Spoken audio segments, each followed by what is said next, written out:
أضفيت على الحسن العبقى فالورد تضاء.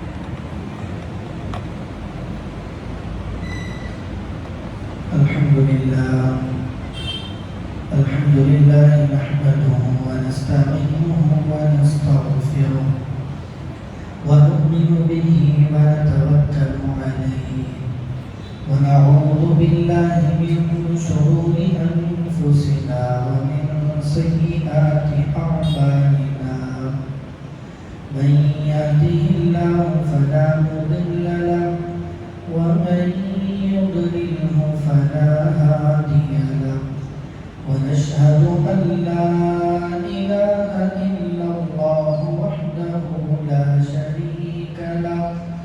ونشهد أن سيدنا ومولانا محمدا عبده ورسوله. أما بعد فأعوذ بالله من الشيطان الرجيم. بسم الله الرحمن الرحيم.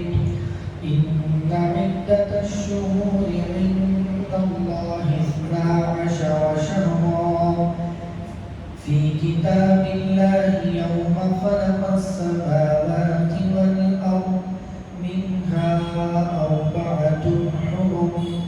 وقال النبي صلى الله عليه وسلم صيام يوم عاشوراء أحتسب على الله أن يكفر السنة التي قبله.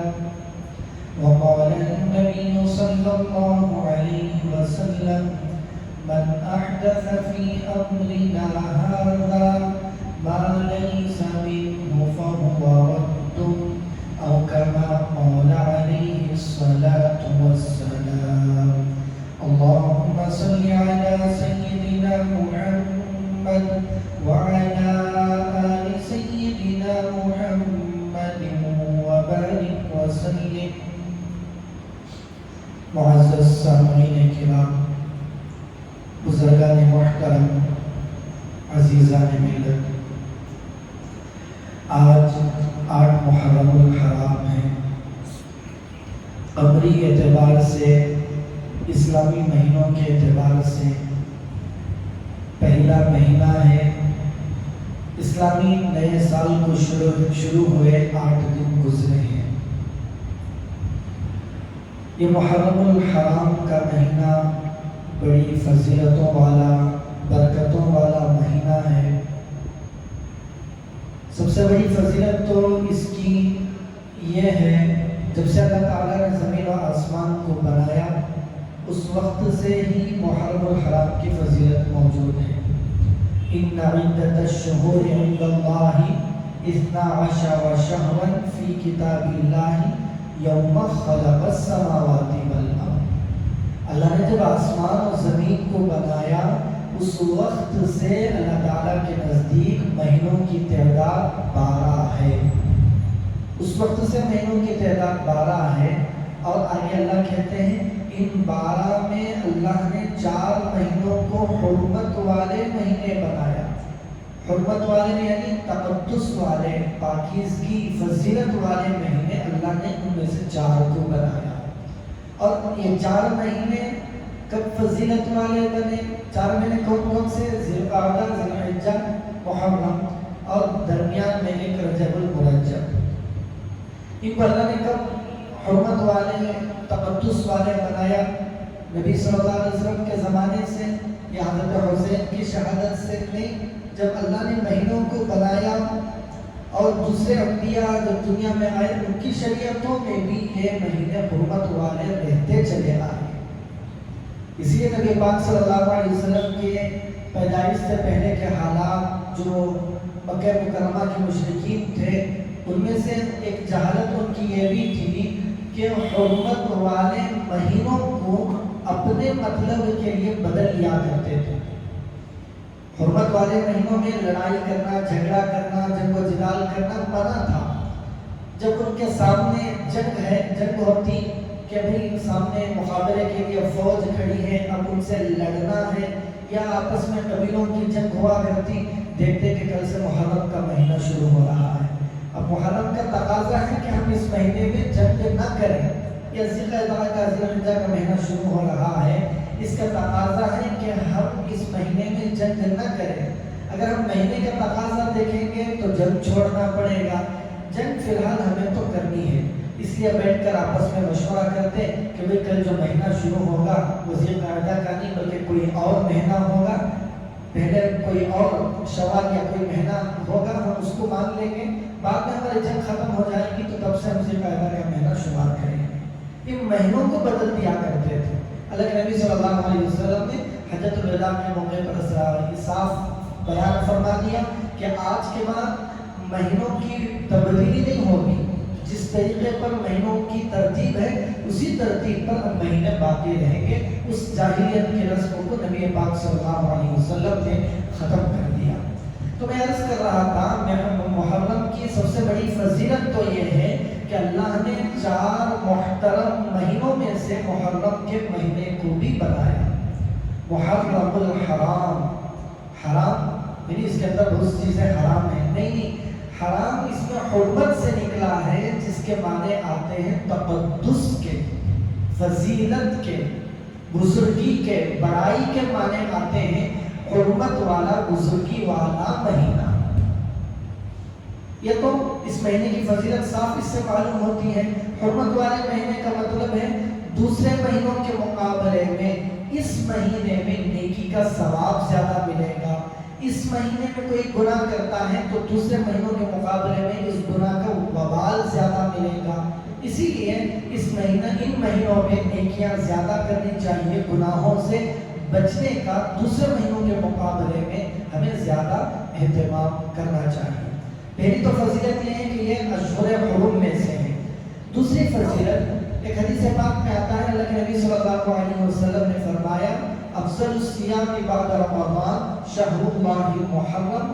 رمضان کے مہینے کے بعد اگر زیادہ فضیلت والے کوئی روزے ہیں تو وہ محرم الحرام کے روزے ہیں. یعنی اس مہینے میں کسی بھی تاریخ کو روزے رکھنا وہ زیادہ فضیلت رکھتا ہے. اس حدیث کے اندر اللہ کے نبی صلی اللہ علیہ وسلم نے محرم کی جو نسبت کی ہے وہ اللہ کی طرف کی ہے. شہر اللہ المحرم, اللہ کا مہینہ جس کو تم محرم کہتے ہو. دیکھیے, جب اللہ کی طرف کسی چیز کی نسبت ہو جاتی ہے تو پھر وہ چیز بابرکت اور عظمت والی بن جاتی ہے. کعبہ شریف ہے, اس کے تعمیر میں جو میٹیریل استعمال ہوا ہے, پتھر ہو یا مٹی, گارا, یا کوئی دنیا سے ہٹی ہوئی پرے کوئی چیز تو نہیں ہے. جنت کا پتھر یا جنت کا گارا, جنت کی مٹی تو لائی نہیں گئی اس کے بنانے میں. یہی پتھر, یہی گارا, وہی 4 دیواریں, وہی دنیا کا کپڑا اس کے اوپر ڈالا جاتا ہے. لیکن جب اس کی نسبت اللہ کی طرف ہو گئی, بیت اللہ, کعبۃ اللہ کہہ دیا گیا, تو پوری دنیا کی انسانیت اس کی طرف کھینچی چلی جاتی ہے. کیوں؟ اس کی نسبت اللہ کی طرف ہے. ہماری اپنی مسجدوں کو دیکھ لیں, وہی 4 دیواری, وہی پردے, وہی دیواریں, وہی دروازے, وہی قالین, لیکن یہ گھر اللہ کا بن گیا, نسبت اللہ کی طرف ہو گئی, تو پھر اس گھر کا احترام بھی ہر مسلمان کے نزدیک ہو جاتا ہے. اسی لیے ہم اپنی نسبت اللہ سے جوڑ لیں, اللہ والے بن جائیں, پھر ہمیں دنیا کے سامنے عزتوں کی بھیک مانگنی نہیں پڑے گی. آج کیا ہو رہا ہے؟ اللہ کے نبی صلی اللہ علیہ وسلم نے جس امت کو معزز ترین امت بنایا تھا, ہم نے اللہ سے تعلق کو کمزور کیا تو عزتوں کی بھیک مانگنی پڑ رہی. نہیں, اللہ کے نبی نے پہلے ہی ہمیں معزز بنایا ہے. ہم اللہ سے تعلق مضبوط کریں, اللہ والے بن جائیں, خود بخود اللہ تعالیٰ ہماری کھوئی ہوئی عزت واپس لوٹا دیں گے. تو میں عرض کر رہا تھا کہ اس کی نسبت محرم کی اللہ کی طرف ہے, تو یہ مہینہ بھی برکتوں والا, عظمتوں والا, بزرگی والا یہ مہینہ بن جاتا ہے. اس مہینے کی فضیلتیں ہیں, برکتیں ہیں, لیکن یہ موجودہ زمانے میں گزشتہ کئی سالوں سے بلکہ بہت سا زمانے سے اس کے اندر کی جو بدعات ہیں, خرافات ہیں, نہ جانے کیا کیا اس مہینے میں بہت ساری مسجدوں میں ماتم کے نام پر، نوحہ کے نام پر قصے سنائے جاتے ہیں، جس کے اندر اکثر قصے من گھڑت کہانیاں ان کے اندر ہوتی ہیں۔ مقصد ہوتا ہے سامنے بیٹھے ہوئے مجمع کو رلانا۔ اب میں سامنے والے مجمع کو کیسے متاثر کروں، کیسے رلاؤں، اس کے لیے شہادت کا واقعہ لے لیے، اس کے ادھر ادھر الٹی سیدھی کہانیاں ملا کر من گھڑت قصے بنا کر لوگوں کو بیان کرتے ہیں اور اس میں لوگوں کو رلانے کی کوشش کرتے ہیں۔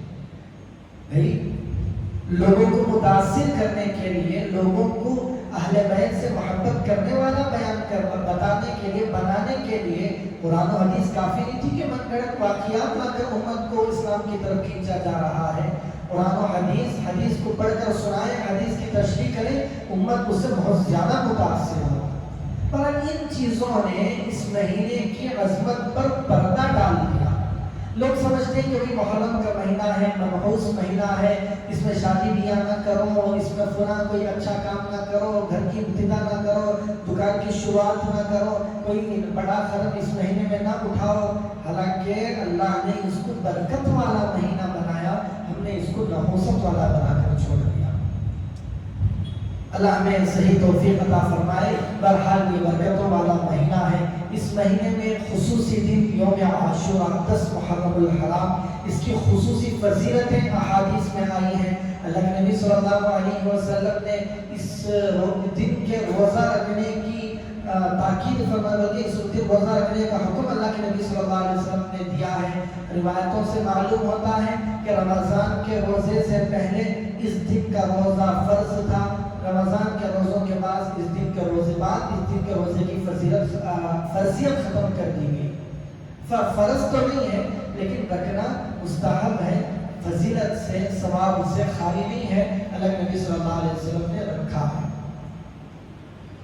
اب اس دن میں بہت ساری اس کے بارے میں روایات ہیں، واقعات ہیں کہ فلاں نبی کا فلاں واقعہ، فلاں نبی کا فلاں واقعہ، یا تو علماء کہتے ہیں کہ بہت سارے واقعات اس میں موضوع روایات ہیں، یا من گھڑت بھی کہتے تھے بعض علماء، لیکن جو روایات ملتی ہیں جو صحیح سند کے ساتھ، ایک واقعہ جو حضرت موسیٰ علیہ السلام کا کہ اللہ تعالیٰ نے حضرت موسیٰ علیہ السلام کو فرعون جیسے ظالم جابر بادشاہ سے نجات عطا فرمائی، جو پوری تاریخ انسانیت کا سب سے بڑا ظالم و جابر، سب سے بڑا خدائی کا دعویٰ کرنے والا، من اشد منا قوہ، یہ قوم سمود، قوم عاد نے بھی دعویٰ کیا تھا، یہ بھی اپنی طاقت پر اترانے والا، انا ربکم الاعلی کا دعویٰ کرنے والا کہ میں خدا ہوں، میری عبادت کرو، قوم کو اپنی عبادت کی طرف کھینچنے والا، بنی اسرائیل پر ظلم و ستم کرنے والا بادشاہ جو ہے،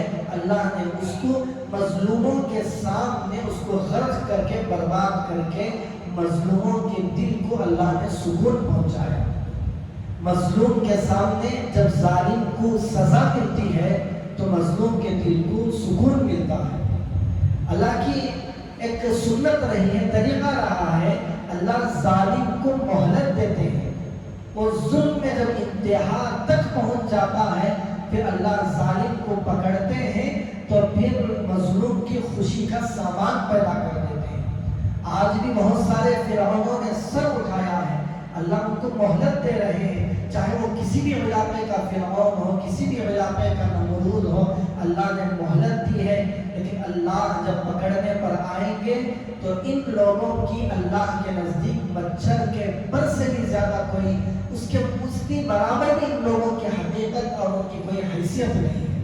اللہ جب پکڑیں گے تو اللہ کی پکڑ بہت مضبوط ہوگی، اللہ مظلوموں کی ضرور مدد فرمائے گا۔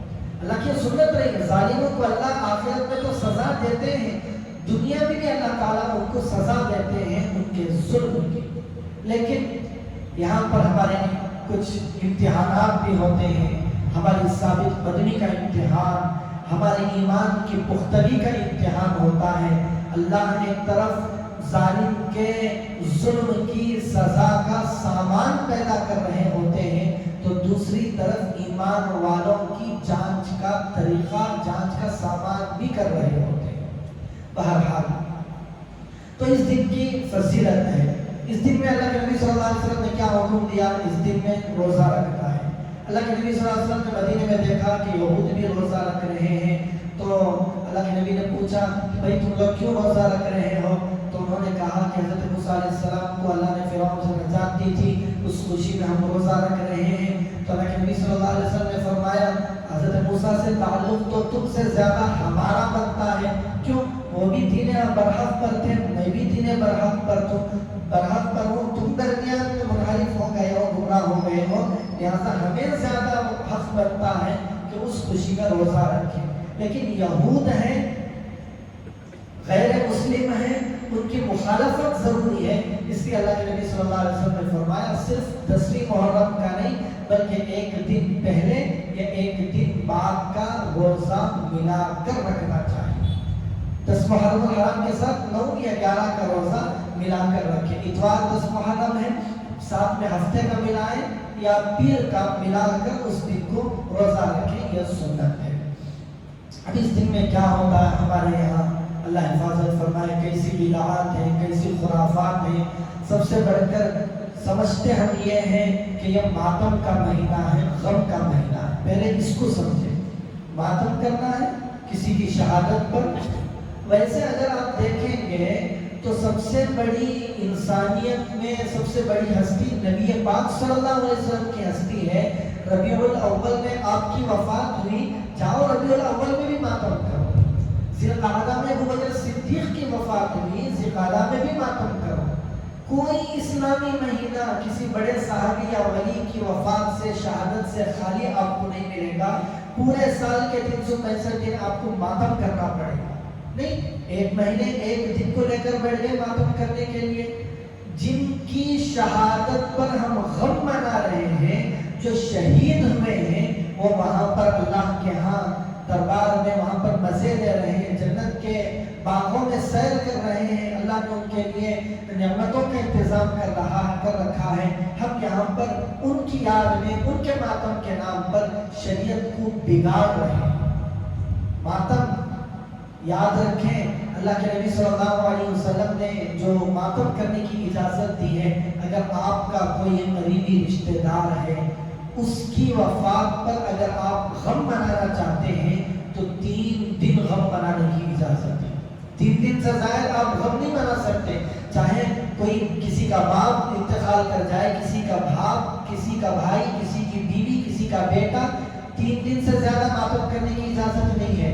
بیوی کے لیے 4 مہینے 10 دن سوگ منانے کی اجازت ہے، اس کی کئی وجوہات ہیں، کئی حکمتیں ہیں، لیکن عام آدمی کے لیے کوئی بھی رشتہ دار ہو 3 دن سے زیادہ ماتم نہیں کر سکتے۔ وہ بھی کیسا ماتم کرنا، بس دل میں غم ہے، سجرے نہیں، سورے نہیں ہے، بس غم کی وجہ سے نڈھال ہے، یہ ٹھیک ہے۔ چیخنا، چلانا، رونا، سینہ پیٹنا، وفات کے دن بھی اس چیز کی اجازت نہیں ہے۔ اللہ کے نبی صلی اللہ علیہ وسلم نے ان عورتوں پر، ان مردوں پر لعنت فرمائی ہے جو ماتم کے نام پر سینہ پیٹتے ہیں، گریبان چاک کرتے ہیں، روتے ہیں، چلاتے ہیں۔ حضرت حسین کی شہادت پر روتے ہیں نا، تو اللہ کے نبی صلی اللہ علیہ وسلم کے چچا زاد بھائی حضرت جعفر طیار رضی اللہ عنہ بڑے جلیل القدر صحابی ہیں۔ اللہ کے نبی صلی اللہ علیہ وسلم نے ایک جنگ کے موقع پر بھیجا، وہاں پر کمانڈر بنے تھے، شہید کر دیے گئے۔ شہادت کی خبر نبی پاک صلی اللہ علیہ وسلم کے پاس آئی، صحابہ کو معلوم ہوا حضرت جعفر کی 4 بیویاں تھیں، وہاں سے بیویوں کے پاس سے رونے کی آواز آئی، تو اللہ کے نبی صلی اللہ علیہ وسلم نے خاموش کروایا۔ جب خاموش نہیں ہوئی تو اللہ کے نبی نے فرمایا جاؤ ان کے منہ پر خاک پھینک کر آؤ۔ کتنا گہرا رشتہ، حضرت جعفر کی بیویاں سکی بیویاں ہیں، وہ وفات پر رو رہی ہیں، اللہ کے نبی صلی اللہ علیہ وسلم نے فرمایا جاؤ ان کے منہ پر خاک پھینک کر آؤ۔ حضرت حسین کی شہادت ہوئے 1350-1400 سال ہو گئے، آج ہم ان کے غم منانے کے نام پر، ماتم کرنے کے نام پر رو رہے ہیں، چلا رہے ہیں۔ پھر کیا، راستوں میں پانی کی سبیلیں لگا رہے ہیں، وہاں پر حضرت حسین بغیر پانی کے شہادت پا گئے، ہم ان کی یاد میں پانیاں پی رہے ہیں۔ واہ کیسی محبت ہے، کیسا عشق ہے۔ آپ کا ایک دوست بھوکا ہے، پیاسا ہے، کئی دنوں سے کھایا نہیں پیا، آپ نے اس کو کال کی اور کہا کہ بھئی سنا ہے کہ آپ کئی دن سے بھوکے ہو، پیاسے ہو، آپ کی محبت کا تقاضا یہ ہے آپ یہ کہیں کہ بھئی آپ کی غم میں آپ کی تکلیف میں میں شریک ہوتا ہوں، میں بھی پیاسا بھوکا رہتا ہوں۔ اس کے بجائے آپ یہ کر رہے ہیں فون کر کے سامنے رکھ دیے اور خادم کو حکم دے رہے ہیں جاؤ بریانی لاؤ، پراٹھے لاؤ، فلان چیز لاؤ۔ آپ کا دوست وہاں پر بھوکا ہے، اس کے سامنے آپ بہترین کھانے کھا رہے ہیں، بہترین شربتیں پی رہے ہیں، کیا اس کو محبت کہتے ہیں؟ وہاں پر حضرت حسین پیاسے رہے، بھوکے رہے، اس کی یاد میں یہاں پر کھانے پکائے جا رہے ہیں، حلیم پکائی جا رہی ہیں، شربتیں پی جا رہی ہیں۔ یہ سب بعد کے لوگوں کی ایجادات ہیں، بدعتیں ہیں۔ اللہ کے نبی صلی اللہ علیہ وسلم نے فرمایا من احدث فی امرنا ھذا ما لیس منہ فہو رد۔ اللہ کے نبی نے فرمایا جو ہمارے دین میں باہر سے کوئی چیز لا کر ایجاد کرتا ہے، نہیں داخل کرتا ہے، اللہ کے نزدیک وہ چیز مردود ہوتی ہے۔ جو اللہ کے نبی نے نہیں کیا، صحابہ نے نہیں کیا، کسی نے نہیں کیا، یہ کہاں سے یہ سب چیزیں ایجاد ہو کر ہم اس کو دین سمجھ کر رہے ہیں؟ اللہ حفاظت فرمائے۔ اس دن کرنا کیا ہے؟ روزہ رکھیں، فضیلت والے ایام ہیں، عبادتیں کریں، کوئی خصوصی عبادت نہیں ہے، اتنی رکعت نماز پڑھو، اتنی رکعت میں یہ سورہ پڑھو، یہ پڑھو، کچھ بھی خصوصیت والی نماز نہیں ہے۔ عبادت کرنا چاہتے ہیں عبادت کریں، ذکر اذکار کریں، اور آپ کو زیادہ محبت ہے حضرت حسین سے، کوئی صدقہ خیرات کریں، اس کا ثواب ان کو بخشیں، قرآن پاک کی تلاوت کریں، یہ ہے کرنے کے کام۔ بننا، سورنا، نئے کپڑے پہننا، نہانا، یہ سب ایسی چیزیں ہیں جس کا شریعت میں کوئی جواز ہمیں نہیں ملتا۔ اللہ تعالیٰ ہمیں ان چیزوں سے محفوظ فرمائے، اللہ ہماری حفاظت فرمائے، صحیح دین کو سمجھ کر اس پر عمل کرنے کی اللہ تعالیٰ ہمیں توفیق عطا فرمائے۔ دیکھیے یہ جو میں پہلے سے عرض کر رہا ہوں کہ محرم کی فضیلت حضرت حسین رضی اللہ عنہ کی شہادت سے نہیں ہے، بلکہ نبی پاک صلی اللہ علیہ وسلم کے زمانے سے پہلے سے بھی یہ مہینہ فضیلتوں والا ہے۔ حضرت حسین کی شہادت بھی اس مہینے میں ہوئی۔ بے شک ہمیں بھی غم ہے، ہم بھی مانتے ہیں کہ مظلوم حضرت حسین شہید ہوئے ہیں، لیکن اس کے غم منانے کا یہ طریقہ نہیں ہے جو آج کل غم منانے کے نام پر کیا جاتا ہے۔ ہاں محبت ہے حضرت حسین سے، حضرت حسین کی شریعت سے محبت ہے، جائیں ان کے اخلاق پڑھیں، ان کی سیرت پڑھیں، ان کی حیا اور پاک دامنی کو پڑھیں، ان کی عبادتوں کو دیکھیں، ان کی سخاوت کو دیکھیں، ان کے اخلاق کو دیکھیں، پڑھیں، مطالعہ کریں، کوشش کریں کہ اس دن میں ان کی یاد میں ان کی سیرت اپنی زندگی میں لانے کی کوشش کروں گا۔ یہ تو نہیں ہو رہا، بلکہ بیٹھ کر سیرت بیان کرنے کے نام پر رو رہے ہیں، دھاڑے مار کر چلا رہے ہیں۔ ایسی مجلسیں لگتی ہیں ہمارے محلوں میں، اس محلے میں نہ لگے، آس پاس کے محلوں میں آپ جا کر دیکھیں، اس مجلسیں لگتی ہیں۔ کہاں سے مل گیا ایسی مجالس کا سکون؟ تو بزرگ و عزیزوں، جو چیز شریعت میں نہیں ہے اللہ تعالیٰ اس چیز پر ثواب تو کیا الٹا گناہ ان چیزوں پر ہوتا ہے۔ اور ایک بات مجھے عرض کرنی ہے کہ یہ چیزیں کہاں سے شروع ہوئی؟ حضرت حسین کی محبت کے نام پر، اہل بیت کی محبت کے نام پر جو کچھ آج ہو رہا ہے یہ کہاں سے آیا؟ دیکھیے ایک یہودی عبداللہ ابن سبا جس نے مسلمانوں کے درمیان نفرتیں، عداوتیں آپس میں لڑا کر مسلمانوں میں تفرقہ بازی پیدا کی تھی، اسی کی پیداوار ایک فرقہ وجود میں آیا جس کو شیعہ کہتے ہیں۔ آپ تاریخ کا مطالعہ کریں گے تو آپ سمجھیں گے کہ یہ فرقہ کیسے وجود میں آیا۔ اس کا نعرہ تھا اہل بیت سے محبت۔ اہل بیت سے محبت کے نام پر یہ فرقہ وجود میں آیا۔ جب اس فرقے کو کچھ طاقت ملی، کچھ پاور اس فرقے کو ملا، تو اس فرقے نے اپنے پاور کا غلط استعمال کر کے آج کی تاریخ تک صحیح مسلمانوں پر ظلم و ستم کے پہاڑ توڑتے آیا ہے۔ بہت ظلم کیا ہے اس فرقے نے۔ کیا ہے؟ اہل بیت کی محبت کے نام پر پورے مسلمانوں کو کافر سمجھتا ہے، خارج الاسلام سمجھتا ہے، اور ان پر ظلم کرنے کو اپنے لیے عبادت سمجھتا ہے۔ ان لوگوں کے جو اعمال تھے، ان لوگوں نے جو نئی نئی چیزیں پیدا کی تھی، ان چیزوں کو ہم اہل بیت کی محبت کے نام پر ہم خود بھی کر رہے ہیں، اور ہمیں احساس بھی نہیں ہے کہ ہم کس کی پیروی میں یہ کام کر رہے ہیں۔ ذرا پتہ بھی ہے کہ اس فرقے کے کیا عقائد ہیں، کیا عقیدے ہیں ان لوگوں کے۔ ہماری وحدت کا جو سب سے بڑا ایک ذریعہ ہے قرآن پاک۔ اب دیکھیں گے اہل حدیث ہیں، بریلوی، دیوبندی یا جماعت اسلامی، جتنے بھی فرقے آپ سنتے معبود ہے اسی کو مانتے ہیں. ہاں کچھ فروعی اختلافات ان کے درمیان ہوں گے، لیکن قرآن پاک کے بارے میں کسی کا اختلاف نہیں ہے. لیکن شیعوں کے نزدیک یہ ہے کہ قرآن جو ہمارے پاس موجود ہے یہ محرف شدہ قرآن ہے، صحیح قرآن نہیں ہے. اس قرآن کو بدل دیا گیا ہے، بدلا ہوا قرآن ہمارے پاس موجود ہے. ایک ان کے امام ہیں جو کسی غار میں چھپے ہوئے ہیں، ان کے پاس اصل قرآن موجود ہے. تو موجودہ قرآن کے بارے میں تحریف کا عقیدہ اور چند گنے چنے صحابہ کے علاوہ باقی سب صحابہ کو نعوذ باللہ کافر، مرتد، منافق کہتے ہیں.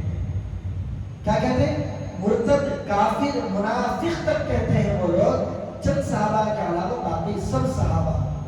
اور صحابہ میں سب سے بڑی فضیلت والے صحابہ سیدنا ابو بکر، سیدنا عمر فاروق رضی اللہ عنہما کو غاصب خلافت سمجھتے ہیں. کہتے ہیں کہ نبی پاک صلی اللہ علیہ وسلم کے بعد اصل خلافت کے حقدار حضرت علی تھے. اللہ کے نبی صلی اللہ علیہ وسلم نے غدیر خم کے موقع پر حضرت علی کی خلافت کی تاکید فرمائی تھی. ان دو لوگوں نے، کون؟ حضرت ابو بکر اور حضرت عمر، اللہ تعالیٰ ان کے درجات بلند فرمائے. پورے صحابہ میں اعلیٰ درجے کے صحابہ، ان دو لوگوں نے جن کا مقصد اسلام کو قبول کرنے کا یہی تھا کہ ہم سلطنت پر قبضہ کریں، ان لوگوں کے بغیر. کہتے ہیں کہ حضرت ابو بکر اور عمر نے اسلام اسی لیے قبول کیا تھا تاکہ وہ سلطنت پر قبضہ کر سکے. ان لوگوں نے حضرت علی کا حق چھین کر خلافت پر، سلطنت پر قبضہ کر لیا ہے. یہ ان لوگوں کا عقیدہ ہے. آج بھی دیکھو سوشل میڈیا پر بہت سارے شیعت کی تبلیغ کے نام پر بیٹھ کر مناظرے، ایک بدبخت ہے حسن اللہ یاری کے نام سے، بہت زیادہ چل رہا آج کل اس کا چینل. وہ دعوے کرتا ہے، چیلنج کرتا ہے، آئے کوئی اہل سنت کا عالم ہے، کوئی مفتی ہے، آئے مجھے جواب دے، حضرت ابو بکر کا اسلام ثابت کرے. کہ حضرت ابو بکر اور عمر نعوذ باللہ یہ دونوں کافر تھے. سرات کے ساتھ دعوے کر کے چیلنج کرتا رہتا ہے. کسی عالم کے ساتھ سامنے بیٹھ کر بات کرنے کی طاقت نہیں. یہ علماء صحابہ کے ایمان کے بارے میں چیلنج کرتا ہے. آگے سنیں، یاسر الحبیب شیعوں کا بہت بڑا عالم سمجھا جاتا ہے. اس نے اپنی کتاب میں لکھا امی عائشہ رضی اللہ عنہا کے بارے میں، نعوذ باللہ نعوذ باللہ، جب یہ الفاظ نقل کرنے کا موقع آتا ہے تو بدن کانپ جاتا ہے، زبان لرز جاتی ہے. نقل کفر نباشد. اس نے لکھا نعوذ باللہ امی عائشہ نعوذ باللہ غلط زنا کرنے والی تھی. جب ہماری حکومت آئے گی، سلطنت مکہ مدینہ پر ہماری آئے گی، قبضہ ہوئے گا تو ہم خبر سے نکال کر زنا کے کوڑے لگوائیں گے. پوری امت کی ماں امی عائشہ صدیقہ رضی اللہ عنہا کے بارے میں ان کا یہ عقیدہ. اور میں آج کل کے نوجوان جو فی الحال جنگ ہوئی ایران اور اسرائیل کے درمیان میں، یہ ہم چاہتے ہیں کہ اسرائیل جو فلسطین پر ظلم کر رہا تھا، اس کی وجہ سے اس کی کچھ کمر ٹوٹی، ٹھیک ہے، لیکن اسرائیل کے ساتھ جس نے جنگ کی ہے اس نے کس بنیاد پر جنگ کی ہے؟ کبھی ہم نے غور کیا؟ یہ خامخواہ کے لیے اس جنگ کو شیعہ مذہب کی ترویج کے لیے، تبلیغ کے لیے استعمال کیا جا رہا ہے. ہمارے اپنے دینی نوجوان اپنے موبائل پر واٹس ایپ پر سٹیٹس لگا رہے ہیں جو ان کا سپریم لیڈر ہے خامنہ ای، جو آیت اللہ خامنہ جو بھی ہے، اس کے بارے میں کیا ہمارا اسلام کا ہیرو نمبر 1، پتہ نہیں کیا کیا اس کے پیچھے آڈیو لگا کر اس کے بارے میں سٹیٹس لگا رہے ہیں کہ یہی اسلام کا سر بلند کرنے والا، کہ بھئی اس مسلم ممالک سعودی عربیہ، دبئی، فلاں ملک بیٹھے ہوئے ہیں، سو رہے ہیں، اگر اسلام کی حفاظت کے لیے کوئی ایک کھڑا ہوا تو یہی ایک کھڑا ہوا ہے. کبھی آپ نے جنگ کی حقیقت کو سمجھا؟ جب ان دونوں کے درمیان سمجھوتا ہوا، جب اسرائیل نے جنگ بندی کا مطالبہ کیا، جنگ بندی کی کوشش کی، تو اس نے زبان سے ایک لفظ بھی نکالا کہ میں تیرے ساتھ جنگ اس وقت بند کروں گا جب تو غزہ کے مسلمانوں پر ظلم بند کرے گا. ایک لفظ زبان سے نہیں نکلا. اپنی حفاظت کے لیے اس نے جنگ کی تھی، اپنی تبلیغ کے لیے. آپ پچھلے 100-150 سال کی تاریخ اٹھا کر دیکھیں، ملک شام میں، عراق میں، مختلف مقامات پر ان لوگوں نے اہل سنت کے مسلم عوام کا، علماء کا لاکھوں کی تعداد میں قتل کیا ہے. آج بھی ایران کے جیلوں میں اہل سنت کے علماء سڑ رہے ہیں. وہاں پر اہل سنت کی ایک مسجد بننے کی اجازت نہیں ہے. پھر کہتے ہیں کہ اسلام کا سر بلند کرنے والے. میں اس لیے یہ موضوع کہہ رہا ہوں, مجھے مسلمانوں کے درمیان اتفاق کو اتحاد کو بگاڑنا مقصد نہیں ہے. میں یہ کہہ رہا کہ جا کر ان سے لڑو, ان سے جھگڑا کرو, آپ اطمینان سے رہیں لیکن اپنے عقائد کی حفاظت کریں. آپ جس کو اسلام کا محافظ, اسلام کا ہیرو نمبر 1 کہہ رہے ہیں, اس کا استاد ہے خمینی, جس نے ایران میں انقلاب برپا کیا تھا. اس نے اپنی کتاب لکھی کشف الاسرار, ذرا کتاب اٹھا کر کھول کر مطالعہ کریں. سیدنا ابو بکر اور سیدنا عمر فاروق رضی اللہ عنہما کے بارے میں کیسی کیسی بڑی بڑی گستاخیاں انہوں نے کی ہیں. اس نے کی ہیں. اس نے لکھا ہے کہ اللہ کے نبی صلی اللہ علیہ وسلم نے علی کو خلافت کے لیے نامزد کر دیا تھا. ابو بکر اور عمر نے اس حق کو چھین لیا, حضرت علی پر ظلم کیا. اگر اللہ تعالیٰ قرآن پاک میں علی کی خلافت پر قرآنی آیت بھی نازل کر دیتا, چونکہ ان دونوں کا مقصد سلطنت اور اقتدار کو حاصل کرنا تھا, تو یہ لوگ قرآن پاک کی اس آیت کو بھی بدل کر اقتدار پر قبضہ کر لیتے. اور ان کا عقیدہ ہے کہ ان کے جو امام ہیں یہ تمام صحابہ سے, اولیاء سے, حتیٰ کہ انبیاء سے, فرشتوں سے بھی افضل ہیں. صاف الفاظ ہیں, جبرائیل اور میکائیل سے بھی یہ 12 امام افضل ہیں. ان کا کھلا عقیدہ, اس کا دعویٰ آج بھی وہ لوگ کرتے ہیں. ایک تو ابو بکر عمر کو مسلمان نہیں مانتے, حضرت علی رضی اللہ عنہ کی خلافت کا حقدار سمجھتے ہیں, اور ان کے اندر بہت سارے فرقے الگ الگ بنے ہوئے ہیں. کوئی تو حضرت علی کو خدائی کا درجہ بھی دے دیتا ہے. جب ان لوگوں کے یہ عقائد ہیں, ان لوگوں نے ہمارے عقائد کو بگاڑنے کے لیے کبھی سیاست کی خاطر کوئی اچھا نعرہ لگا لیا, تو پھر ہمارے مسلم نوجوان ان نعروں کے پیچھے دیوانے کیوں ہو جاتے ہیں؟ جب آپ کسی آدمی کو اپنا لیڈر یا اپنا بڑا مانتے ہیں تو گویا کہ اس کے عقائد اور اس کے اعمال, اس کے نظریات کی آپ تائید کرتے ہیں کہ وہ صحیح آدمی ہے, میں اس کو مانتا ہوں. جب آپ اس سپریم لیڈر کی تائید کر رہے ہیں, اس کو اپنا ہیرو مان رہے ہیں, تو اس کے عقائد بھی تو ذرا دیکھیں, ذرا غور کریں کہ ملک شام میں بشار الاسد کی فوجوں کے ساتھ مل کر ایران میں مسلمانوں کا, اہل سنت و جماعت کی مسلم عوام کا کیا حال کر رکھا ہے. آپ نے دیکھا کچھ سال, 1-2 سال پہلے بشار الاسد کی حکومت کا تختہ الٹ ہوا, وہاں پر کیسی کیسی جیلیں بنائی گئی تھی, کیسے کیسے وہاں پر ظلم کر کے مسلمانوں کی لاکھوں کی تعداد کو قتل شہید کر دیا گیا تھا. کون تھا کروانے والا, کون تھا مدد کرنے والا؟ یہی تو ہے جسے ہم اپنا ہیرو بنا رہے ہیں. ذرا تاریخ پڑھیں, اسلام کو سمجھے بغیر جذبات میں اپنے آپ کو نہ بہائیں. واقعتاً آج اتحاد کی ضرورت ہے, امت کے اندر اتحاد اتفاق ہونا ضروری ہے, لیکن اتحاد اتفاق کا مطلب یہ نہیں ہے کہ میں اتحاد کے نام پر اپنے ایمان کا بھی سودا کر لیتا. اکبر بادشاہ نے اسی اتحاد انسانیت کے نام پر کہ بھئی یہ کیا ہندو, یہ کیا مسلمان, یہ کیا برہمن, یہ کیا راجپوت, پوری انسانیت ایک ہے, اسی اتحاد کے نام پر اس نے ایک مذہب بنایا تھا جس کے اندر ہندوؤں کی چند چیزوں کو لے لیا, مسلمانوں کی چند چیزوں کو, مذہب کی چند چیزوں کو لے کر ایک مذہب بنایا, اور اس مذہب کو عوام میں پھیلانا چاہ رہا تھا. علماء نے اس کا مقابلہ کیا, دین الہی اس کا نام رکھا تھا. کیا ایسا مذہب تھا, علماء نے قبول کیا, قوم نے قبول کیا, امت نے قبول کیا. بھئی اس سے تو اتنا بڑا اتحاد ہو جاتا, دنیا کی پوری مذہبیں ایک پلیٹ فارم پر جمع ہو سکتی تھی. اگر قبول کرنا ہوتا تو امت اس اتحاد کو قبول کرتی. نہیں, اتحاد ٹھیک ہے, مل جل کر رہنا ہے, کسی کے بارے میں غلط باتیں نہیں کرنی ہے, لیکن مجھے اپنے ایمان کی حفاظت بھی کرنی ہے, مجھے اپنے عقائد کی حفاظت بھی کرنی ہے.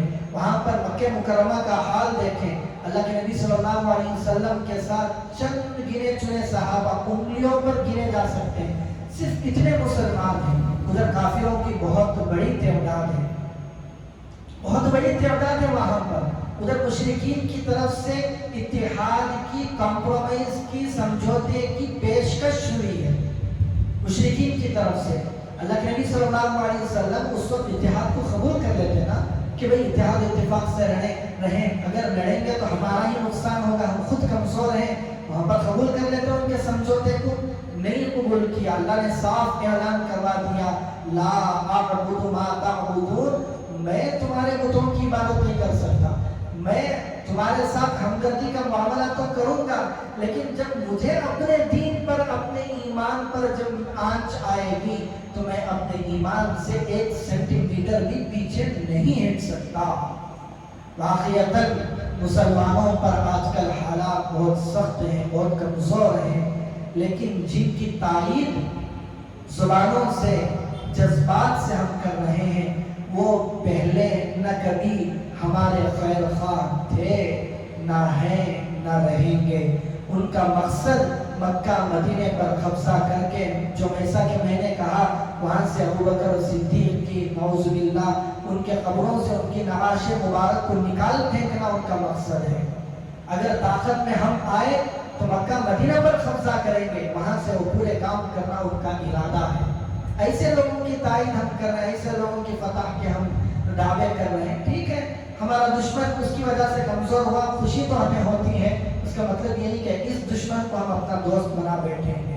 لڑے نا، جھگڑے نا۔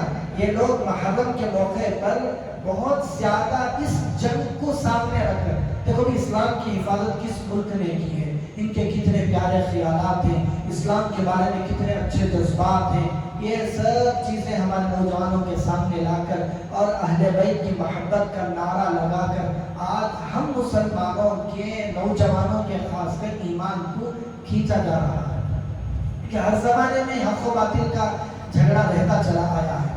اب پیچھے سے چلے آئے، ہر نبی کے زمانے میں کوئی نبی ایسا نہیں ہے جس زمانے میں اس طرح کے حق و باطل کی جو جنگیں نہ رہی ہیں۔ حضرت ابراہیم دیکھیں، حضرت کوئی بھی نبی اٹھا لیں، حضرت ادریس، حضرت قوم سمود کا زمانہ، حضرت ہود علیہ السلام کا زمانہ، نبی پاک صلی اللہ علیہ وسلم کے زمانہ، ہر زمانے میں حق و باطل کی جنگ چلتی آئی ہے اور یہ چلتی رہے گی۔ نجات وہ پا سکتا ہے ہر قسم کی دشواریوں کے باوجود، پریشانیوں کے باوجود، مصیبتوں کے باوجود اپنے آپ کو حق پر جمائے رکھے، باطل کی طاقتوں سے، باطل کے نظریات سے، باطل کی دھوکے بازیوں سے اپنے آپ کو متاثر نہ کرے، یہ جماعت نجات پانے والی ہوتی ہے۔ اللہ تعالی ہم سب کے ایمان کی حفاظت فرمائے، عقائد کی حفاظت فرمائے۔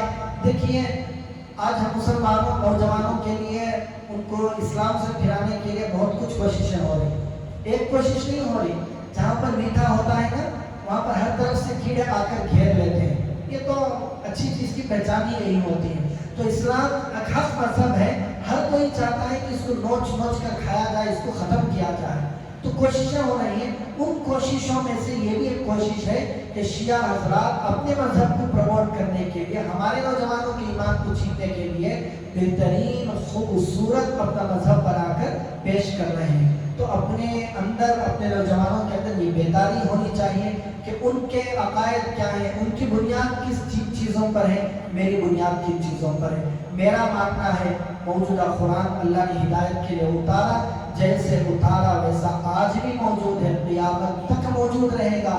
اِنَّا نَحْنُ نَزَّلْنَا الذِّكْرَ، اللہ ہی نے قرآن کو اتارا، وَإِنَّا لَهُ لَحَافِظُونَ، حفاظت بھی وہی کرنے والا ہے۔ نہ اس میں تحریف ہوئی تھی، نہ ہو رہی ہے، نہ قیامت تک ہو سکتی۔ میرا عقیدہ کیا ہے؟ اللہ کے نبی صلی اللہ علیہ وسلم کا ایک ایک صحابی بھی پاک ہے، قابل تقلید ہے، نجات پانے والا ہے، اللہ کا مقرب ولی ہے، پکا سچا مسلمان ہے۔ کسی صحابی کے بارے میں کسی کو یہ حق نہیں بنتا کہ ان کے بارے میں ذرہ برابر بھی گستاخی کی جائے۔ ایک چھوٹی سی بات، آج کل یہ تو شیعہ لوگوں کا ہو گیا، اور کچھ لوگ سوشل میڈیا پر بیٹھ کر حضرت حسین کی محبت کے نام پر، اہل بیت کی محبت کے نام پر بنو امیہ کو گالیاں دیتے ہیں۔ بنو امیہ کی ان کو گالیاں دیتے دیتے امیر معاویہ رضی اللہ عنہ پر سب کو شتم کرتے ہیں۔ یاد رکھیں حضرت امیر معاویہ رضی اللہ عنہ وہ صحابی ہیں جن کی ہدایت کے لیے اللہ نے دعا فرمائی تھی۔ اللہ کے نبی صلی اللہ علیہ وسلم نے دعا فرمائی، اللہ حضرت یہ معاویہ کو ہدایت عطا فرما، ان کے ذریعے سے لوگوں کو بھی ہدایت عطا فرما۔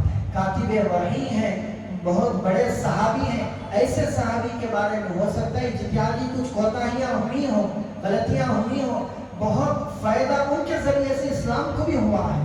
اب تاریخ پڑھیں گے صحیح لوگوں کی تاریخ، ان لوگوں کی تاریخ نہ پڑھے لکھی ہوئی جن کے دل میں صحابہ کا بغض و عداوت بھرا ہوا ہے، نہیں پڑھے۔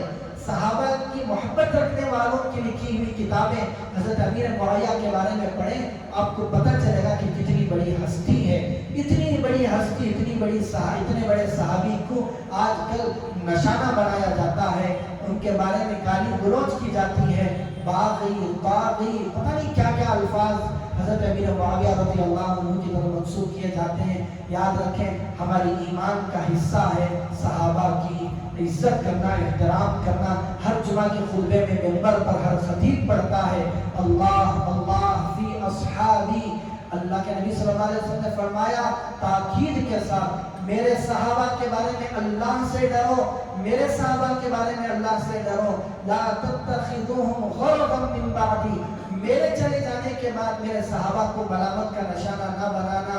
فمن احبہم فبحبی احبہم، جو میرے صحابہ سے محبت کرے گا میری محبت کی وجہ سے محبت کرے گا۔ ومن ابغضہم فببغضی ابغضہم، کوئی میرے صحابہ سے بغض رکھتا ہے تو میرے بغض کی وجہ سے، مجھ سے بغض ہے اسی لیے میرے صحابہ سے بغض رکھتا ہے۔ تو بزرگ و عزیزو، اللہ کے نبی صلی اللہ علیہ وسلم کی محبت کا تقاضا ہے اللہ کے نبی کے صحابہ سے محبت رکھنا۔ ہر صحابی ہمارے نزدیک محبوب ہے، ہم صحابہ کی اتباع کریں گے۔ تو عاشورے کے فضائل میں سے ہے اس دن کا روزہ ایک دن پہلے یا بعد کے ساتھ ملا کر رکھنا، اور ایک حدیث ملتی ہے، بہت ساری احادیث کو جوڑ کر علماء نے لکھا مستحب بہتر ہے کہ اس دن اہل و عیال پر خرچ وسعت کے ساتھ کیا جائے، کچھ کھلایا پلایا جائے، خصوصی کھانے کو ہی نہیں ہے، اس کے علاوہ کوئی خصوصی عبادت اس دن کی مشروع نہیں ہے۔ اللہ تعالیٰ صحیح شریعت پر عمل کرنے کی ہمیں توفیق عطا فرمائے۔ وآخر دعوانا ان الحمد للہ رب العالمین۔